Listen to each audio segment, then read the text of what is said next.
Je m'appelle Marie-Laure Leroy, je suis à l'hôpital de Pontchaillou, je ne sais pas à l'heure qu'il est, bien évidemment j'ai pas dormi. Je suis la mère d'un gilet jaune qui a été blessé à la fin de la manifestation sur Rennes hier soir, au moment où les gens commençaient à se disperser. Mon fils et certains de ses amis étaient autour d'un blessé qui a été évacué peu de temps après. Et il constituait en quelque sorte un ruban de sécurité entre les pompiers et le reste des manifestants qui, d'après ce que je sais, ne présentait aucun danger. J'en profite d'ailleurs pour avoir une pensée pour la dame de 70 ans qui a été admise à l'hôpital peu de temps avant mon fils. Elle a été matraquée. Et c'est vrai que probablement elle aussi devait présenter un gros danger. Je sais pas, je peux pas vous dire. D'après ce que les amis de mon fils m'ont raconté, une première grenade de désencerclement l'a atteint alors même qu'il tournait le dos avec ses amis et que les CRS étaient en train de charger. À 4 mètres environ, un type de la BAC, pendant que mon fils faisait un bond évidemment sous le choc ou sous l'explosion, en a profité pour lui tirer un flashball dans l'œil. Le flashball, c'est énorme, je ne sais pas si vous en avez déjà vu un, a été récupéré et à l'heure actuelle, il est déjà entre les mains de l'avocat. Mon fils a été opéré pendant 3 heures par un interne qui a fait ce qu'il a pu pour lui sauver son œil, ce qui n'a pas été possible.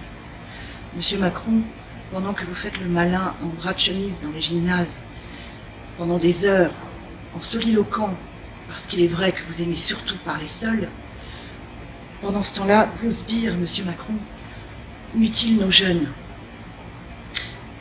Ces jeunes, j'insiste, ne présentaient aucun danger.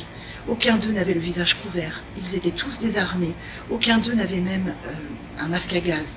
Quoi que ce soit qui puisse, de près ou de loin, s'apparenter à une arme de destination, puisqu'on sait maintenant que même des lunettes de piscine peuvent être considérées comme des armes. Pendant donc que vous faites le malin, vos sbires agressent nos jeunes, agressent des personnes âgées. Combien de blessés va-t-il encore falloir? Combien de mutilés parmi nos jeunes va-t-il encore falloir avant que vous vous rendiez compte, monsieur Macron, que diriger un pays, ce n'est pas se tenir en haut de la verticalité que vous vantez tant. C'est peut-être de temps en temps se pencher sur les gens et écouter réellement ce qu'ils ont à dire. Je ne suis pas en colère, je n'ai même aucune haine. J'estime que vous, et ce type que vous avez placé au ministère de l'Intérieur, dont d'ailleurs je n'arrive toujours pas à savoir s'il est juste stupide ou parfaitement incompétent, j'estime que vous n'êtes ni digne de ma colère, ni digne de ma haine. Et a priori, d'après les paroles que j'ai pu échanger avec mon fils quand il est sorti du bloc et qu'il était encore en salle de réveil, il n'a pas de haine non plus. Je crois qu'il ne comprend pas trop ce qui lui est arrivé pour l'instant. Il a 27 ans, il a toute la vie devant lui, et désormais, il n'aura plus jamais une vie normale. Il est mutilé à vie, monsieur Macron.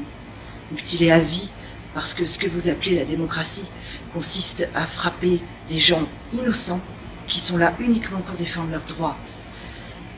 Je ne sais pas quoi dire d'autre. Je ne connais pas le type de la BAC qui a énuclé mon fils. Je ne le connais pas et je ne le connaîtrai probablement jamais. Lui, par contre, va pouvoir regarder le visage de la mère du blessé. Je me doute bien que ça ne l'empêchera pas de dormir. Je lui souhaite tout le plaisir du monde. J'espère juste que plus jamais il ne pourra dormir. J'ai pas grand-chose d'autre à rajouter.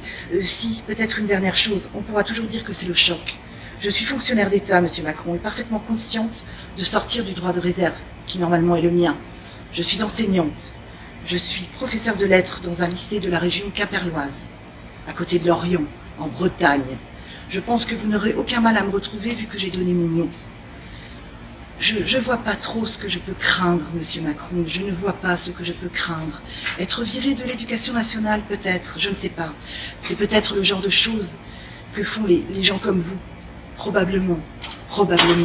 Mon crime, s'il y a crime, n'est pas pire que celui d'un ancien ministre de l'Éducation nationale qui appelle au meurtre sur des ondes. Mon crime, si crime il y a, n'est pas pire que celui de quelqu'un qui s'obstine à considérer que ni les gendarmes, ni les CRS, ni les gens de la BAC n'attaquent sans être agressés. C'est tout ce que j'ai à dire. J'ai une grosse pensée pour tous les autres blessés. Et monsieur Macron, peut-être parce que j'ai la prétention, moi, de vous donner une leçon de dignité. Peut-être qu'il serait digne de la part de quelqu'un qui dirige un pays de finir par présenter ses excuses aux familles et peut-être de rendre visite aux gens qui ont été blessés et qui sont marqués à vie simplement parce que quoi? Parce qu'il y en a marre de cette société où les gens sont pauvres. Je voudrais juste signaler une dernière petite chose. Je suis dans un grand hôpital de Rennes. Il y a 2 mètres de moi, à la sortie, quelqu'un qui dort dans un sac de couchage. Monsieur Macron, puis-je me permettre de vous rappeler que d'après ce que j'ai entendu, d'après ce que je vous ai entendu dire, il n'y aurait plus jamais de SDF dans notre société.